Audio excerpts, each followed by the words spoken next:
O contexto das termas portuguesas neste século XXI, hoje no Portugal, aqui tão perto.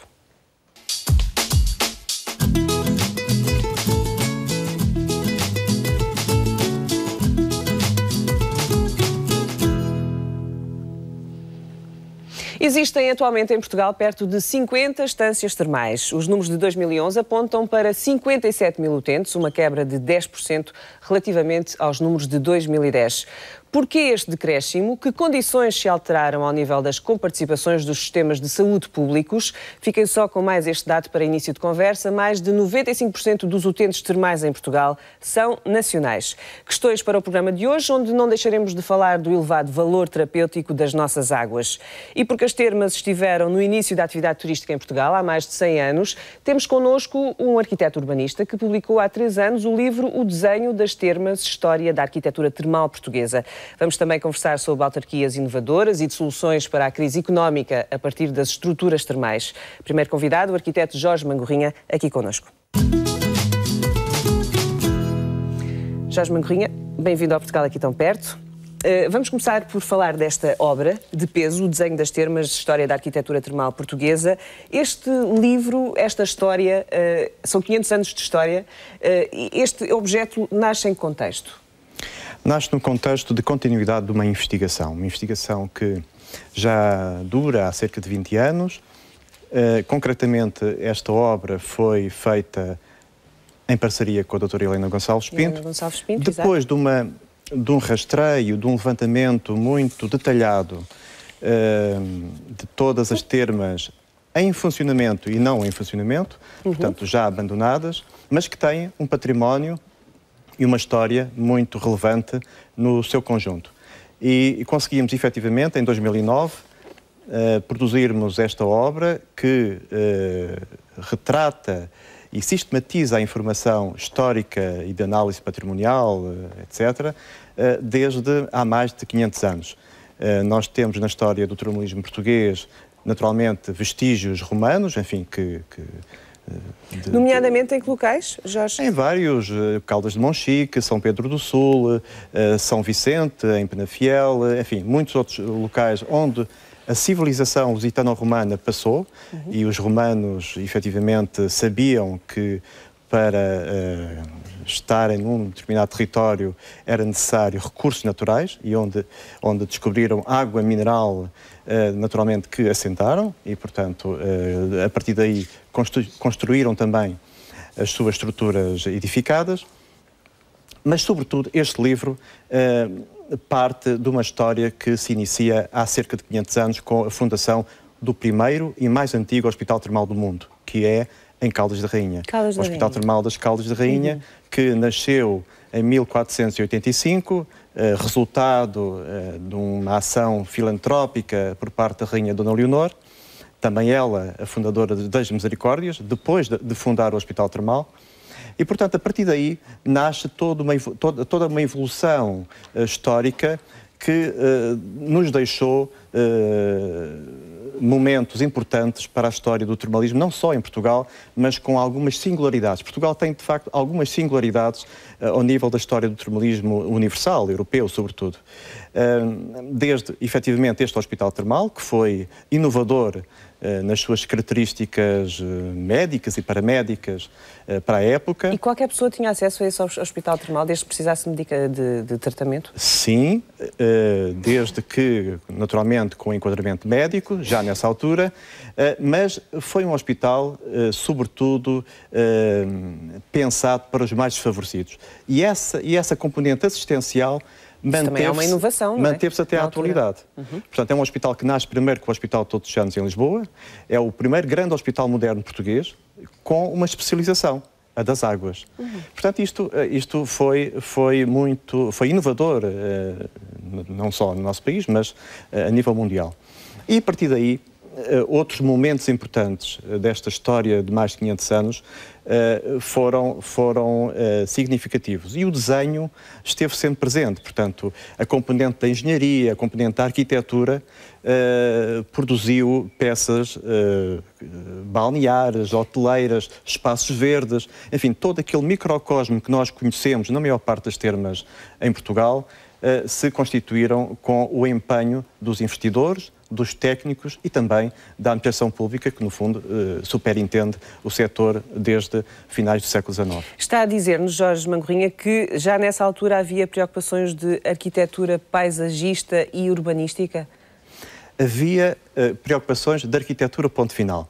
Estes conceitos ainda não tinham surgido, imagino. Os melhores arquitetos portugueses e engenheiros trabalharam nas termas. Aliás, essa obra revela no território termal muitos trabalhos que a história da arquitetura desconhecia relativamente a muitos nomes conhecidos da arquitetura portuguesa, desde os autores desse hospital termal há mais de 500 anos, que eram os melhores do reino, desde a refundação desse hospital termal das Caldas no século XVIII, por via do empenho de Dom João V, levando para as Caldas os melhores técnicos do reino, que poucos anos depois foram os mesmos que trataram da Lisboa reconstruída. Portanto, depois do a refundação do hospital termal no século XVIII, nas Caldas da Rainha, antecedeu, no fundo foi quase um laboratório para os mesmos técnicos que depois, passado poucos anos, intervieram em Lisboa, até ao século XIX. O século XIX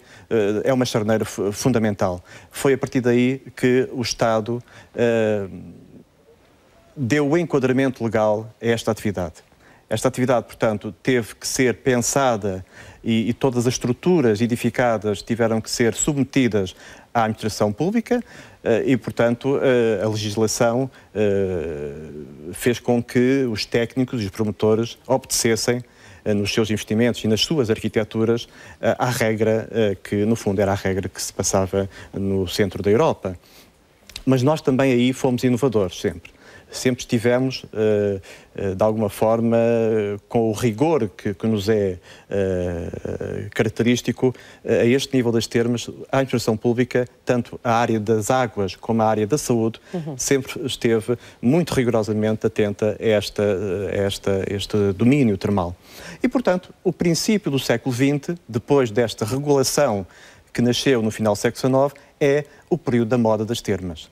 E é também aí que se cruza com o turismo. Pois. As termas não são só saúde, mas também turismo e lazer. E, portanto, se aquistas houve que iam às termas, naturalmente que também iam acompanhados de familiares e faziam consumo. E, portanto, o turismo nasceu, há quem diga que o turismo, de facto, nasceu no domínio termal. E, portanto... Jorge, deixe-me só fazer aqui um apontamento para os nossos espectadores. Eu penso que o Jorge esteve envolvido numa grande exposição que houve em 2010, se não estou em erro, que tinha a ver precisamente com o nascimento, com a história do turismo em Portugal. Eu fui presidente da Comissão Nacional do Centenário do Turismo, em 2011. 2011. Houve uma exposição sobre o turismo em 2010 no âmbito do Centenário da República. Mas nós fizemos também o Centenário do Turismo, que foi em 2011. Porquê? Porque em 1911, pela primeira vez na Orgânica do Estado, houve uma repartição de turismo, liderada pelo ministro de então, Brito Camacho. E, portanto, foi esse centenário que nós celebramos em 2011 e também parte de 2012, e eu, com grande satisfação, presidi essa comissão. E de que forma é que estavam representadas as termas nesse trabalho a que presidiu em 2011? Ocupavam bastante percentagem de todo o volume de informação que era preciso passar às pessoas? Sim, uma parte significativa, até porque em plena Primeira República o grande projeto turístico português foi o Estoril. O Estoril não existia antes.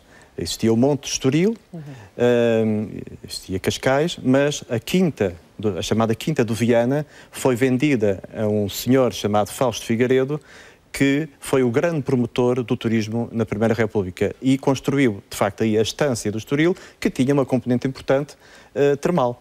E ainda hoje existe, enfim, foi suspendida nos anos 60 e, felizmente, o balneário, com uma componente de programas de bem-estar, manteve-se. A componente de programas de bem-estar agora mas foi feito agora um novo edifício termal depois de 40 anos, quase 50 anos de intervalo. Mas, de facto, na Primeira República, o grande projeto de turismo português teve uma componente importante termal. E neste século XX, como é que as coisas evoluíram? Evoluíram bem. na administração pública manteve-se o rigor, tanto na saúde como na questão das águas, para que os investimentos fossem bem feitos. É evidente que em meados do século XX, por volta dos anos 40, os fármacos vieram substituir um pouco as terapêuticas associadas às termas, mas não as mataram. Até porque houve, nesse período, termas que refloresceram e que tiveram até novos edifícios. Estou-me a lembrar, por exemplo, de Monfortinho, que teve o seu excelente balneário construído precisamente nesse período, digamos assim, de crise termal. Mas essa crise, que não teve, de facto, os momentos áureos das primeiras décadas do século XX, sobreviveram e tiveram um novo impulso já mais recentemente, a partir dos anos 80. Enfim, também com o enquadramento dos fundos comunitários e, portanto, é um setor que ganhou um novo impulso, um novo fôlego. Construíram-se novos edifícios nos últimos anos muito interessantes ao nível da arquitetura termal, que não envergonha a arquitetura termal europeia portanto, este livro, que começa há 500 anos, termina precisamente em 2009 com os últimos projetos que estavam a ser construídos na altura, designadamente projetos de arquitetos de nomeada, e eu posso citar, já que estamos aqui no Porto, o arquiteto Álvaro Cisa Vieira. Jorge, e depois aparece uma moda, que é a moda dos spas, o conceito de spa, que não tem propriamente a ver com o conceito de terapias que se podem praticar nas termas, não é? Mas as pessoas costumam associar. Ou estou a dizer algum erro? O que acontece é que, a partir de 2004, a legislação deu enquadramento aos novos investimentos, ou às reabilitações de arquiteturas e, a partir dessa altura, a possibilidade de os concessionários poderem introduzir novos programas, e programas de bem-estar, de curta duração. E, portanto, isso fez com que a procura pudesse ser diversificada, portanto, não só os aquistas que iam tradicionalmente às termas para a busca do tratamento, enfim, e da cura, mas também com uma componente de lazer, não é? A componente de programas de bem-estar durante 2, 3 dias e, portanto, isso configurou também a arquitetura. E, portanto, os novos edifícios que estamos a ver construídos nos últimos anos são diferentes dos edifícios de há 100 anos. Geralmente, um edifício balnear de há 100 anos tinha a divisão por aulas, a divisão por sexos. Portanto, eram edifícios simétricos, a maior parte deles era edifício simétrico, de um lado feminino, do lado masculino. Agora não. E esses novos conceitos, mesmo antes de 2004, já existiam esses novos conceitos, foram aprofundados precisamente a partir desse ano em que novos programas, um novo programa funcional foi reinventado, digamos assim, e, portanto, toda a engenharia e a arquitetura também é diferente. Jorge Mancorrinha, precisamente, vou pedir-lhe que nos acompanhe agora. Vamos precisamente dar notícia das termas de Melgaço, que reabriram há muito pouco tempo e que passam precisamente por esse novo conceito termal. As termas de Melgaço abriram no final de abril. A RTP esteve lá em reportagem. Vamos ver.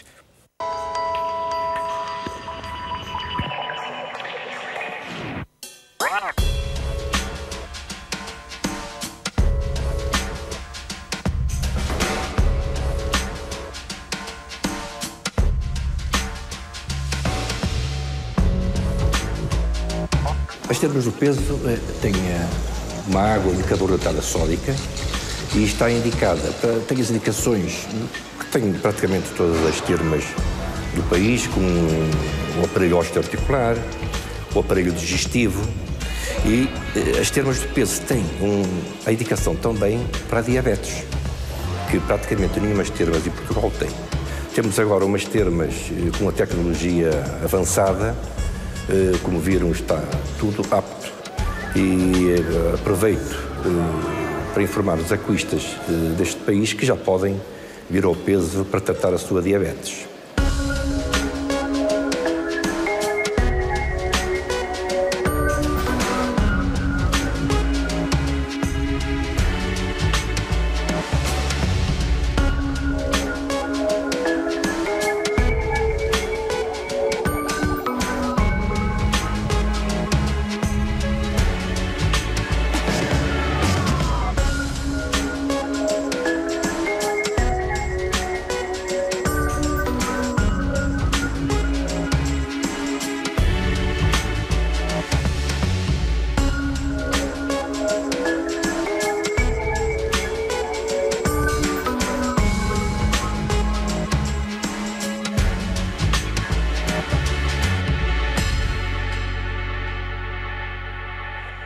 As termas do Peso em Melgaço reabriram depois de terem estado encerradas durante 15 anos. A abertura oficial foi decretada dia 26 de abril deste ano.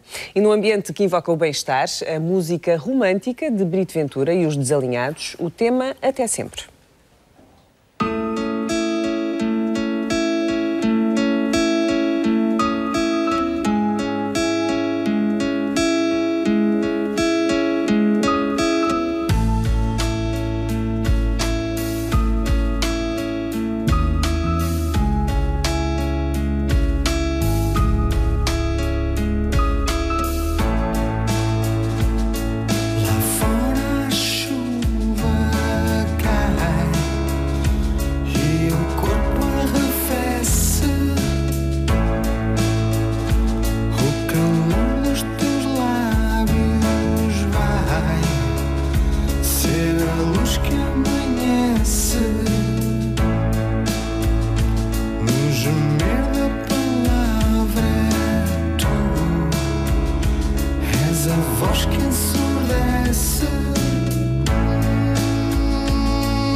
Até Sempre, Brito Ventura e os Desalinhados. Olá, Brito Ventura. Bem-vindos ao Portugal Aqui Tão Perto. Apresenta-nos os outros elementos da banda, por favor. Portanto, isto são os Desalinhados, no piano o Paulo Ferro, Olá. O André na bateria e o Nuno Moas no baixo. Bem-vindos a todos. Muito obrigado. E normalmente é com os Desalinhados que agora segues o teu projeto musical? Exato, não existe, este projeto só existe sendo Brito Ventura e os Desalinhados. No fundo há aqui uma sinergia entre músicos profissionais e a minha pessoa, que não sou profissional, mas... Que... Não? Não. Pareces. Estou ligado, mas não. Pois, tu vens da área da advocacia criminal, não é? Exatamente. O que é que te aconteceu? Assumiste um lado mais emocional? A vida prega-nos partidas. Peço só que fales mesmo para o microfone, senão as pessoas não nos vão ouvir. A vida prega-nos partidas e independentemente das vestes que assumimos na nossa componente profissional, não deixamos de ser seres humanos com sentimentos e que as circunstâncias, no fundo, acabam sempre por nos afetar. Nós temos aqui este single, que é do tema que estivemos a escutar agora, Exatamente. Que vai ser álbum no final do verão deste ano, por aí, não é? Sim, em princípio o lançamento do álbum irá ser em setembro, meados de setembro, do qual esse é o CD single promocional, efetivamente. E vocês ainda vão tocar mais um tema para nós? Queres falar-nos um bocadinho desse tema? No fundo, o segundo tema é o tema intitulado Mais Ninguém.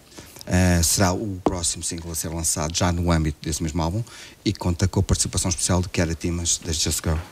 Vamos esperar então para ouvir. Obrigada. Obrigado, e até já. A Associação das Termas de Portugal quer reforçar a promoção no mercado interno, projeto que passa por outra postura do Ministério da Saúde relativamente ao termalismo. Este e outros temas para conversarmos agora com Teresa Vieira, a presidente desta associação. Olá, Teresa. Olá, Vida. Bem-vinda ao Portugal Aqui Tão Perto. Teresa, vamos começar por esta questão, precisamente tem a ver com o Serviço Nacional de Saúde. Para ficar já explicado, já abordámos, já falei desta questão aqui várias vezes no programa, mas agora vamos então esclarecê-la. Há cerca de um ano, o Serviço Nacional de Saúde deixou de comparticipar os tratamentos termais. É esta comparticipação que convém que seja reposta para que haja mais pessoas a usufruírem das assistências termais em Portugal? Acima de tudo, é preciso que realmente se assuma que o termalismo faz parte do cardápio da oferta de terapias para os utentes do Serviço Nacional de Saúde e, com isso, se reconheça quer as vocações terapêuticas das águas minerais naturais, quer o facto dos estabelecimentos termais, pela legislação que já foi aqui referida a 2004, serem unidades prestadoras de cuidados de saúde. Na perspectiva de aumento do nosso número de clientes, seja interno, seja também na busca do mercado internacional que reconhece este produto, reconhece as termas como uma valia para a saúde, seja numa perspectiva de promoção, seja numa perspectiva de reabilitação da saúde, é importante que as nossas instâncias internas e aqueles que tutelam esta área também o reconheçam. E a forma de o reconhecer é o manter incluído dentro dos cuidados de saúde comparticipados. E porquê é que houve este recuo na legislação, então, do Ministério da Saúde?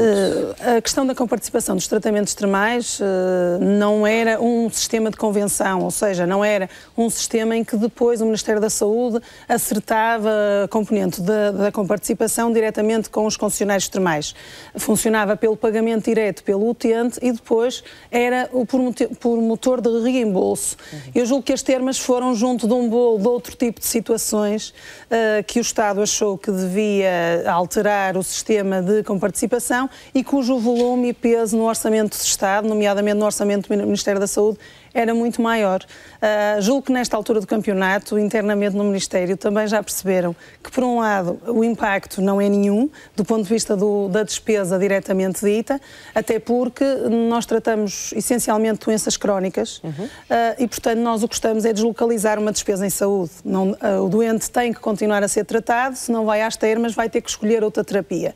E nós aqui estamos a prejudicar um setor que tem grande parte dos seus estabelecimentos termais em zonas do interior do país, em muitos casos são a única fonte de empregabilidade e desenvolvimento local e também afetam o próprio ordenamento do território, como foi aqui espelhado já na primeira parte do programa. A Associação das Termas de Portugal constituiu-se há quanto tempo?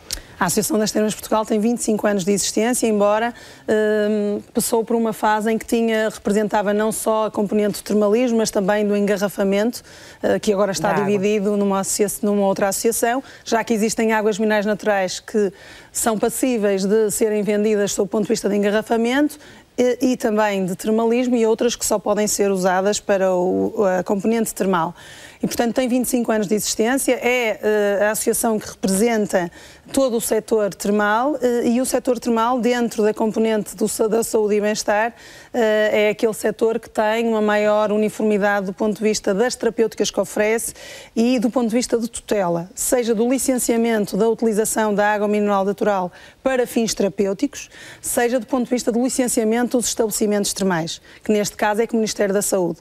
E, portanto, quando falamos em equipamentos passíveis de internacionalização do ponto de vista do turismo de saúde, temos necessariamente que olhar para estas duas componentes. O facto de termos um recurso endógeno, que é nosso, é único, e de facto Portugal tem um riquíssimo património hidrogeológico, também ver a componente dos estabelecimentos termais, já que são tutelados pelo Ministério da Saúde e, portanto, temos as componentes do rigor que devem existir neste tipo de estruturas, seja para uma perspectiva de terapêutica e reabilitação, seja para a componente de promoção de saúde, mas também, e porque estamos a falar de turismo, e estamos a falar de todas as outras horas que as pessoas não passam dentro do balneário termal no seu programa, a componente da envolvente ambiental, a componente do património, da história, da tradição, dos usos e costumes, que fazem parte também do nosso património material de cada região e que enriquecem a oferta de Portugal enquanto destino.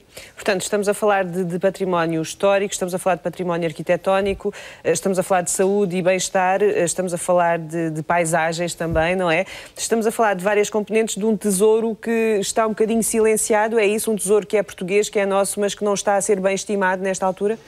O que aconteceu é que, de facto, nos últimos 10 anos, o Parque Termal sofreu uma grande adaptação e uma grande reabilitação. Recuperaram-se edifícios com história, fizeram-se edifícios que também vão fazer história e já têm a sua referência do ponto de vista arquitetónico e que, do ponto de vista daquilo que é a oferta do nosso serviço principal, não ficam em nada atrás daquilo do que melhor se oferece na Europa.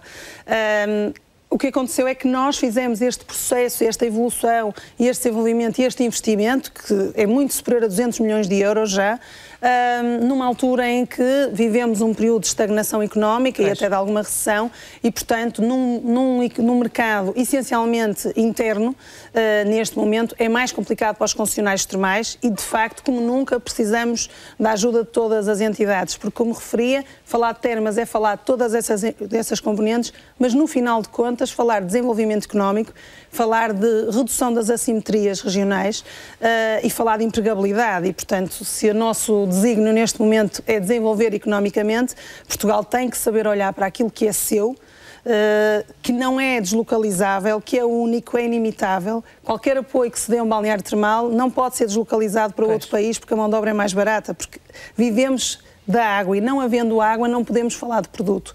E é este momento, e numa altura em que os concessionários requalificaram a sua oferta e passavam a uma segunda fase de investimento que é diversificar a sua procura, não só o seu cliente tradicional, o cliente terapêutico que reconhece as valências terapêuticas da água, mas também aquele cliente que começa a usar o balneário numa perspectiva de prevenção da doença e promoção da saúde, e aí, claro, precisamos dos instrumentos financeiros que existem ao dispor a nível nacional, quer para a promoção interna e externa. E recordemos o Plano Estratégico Nacional para o Turismo, que definiu que o turismo de saúde e bem-estar era um dos produtos estratégicos. E o que é que já começou a ser feito nesse campo, do turismo de saúde e bem-estar? Começou a ser feita alguma coisa, mas de facto, se olharmos para outros produtos estratégicos, não tem sido uma prioridade dentro dos 10 produtos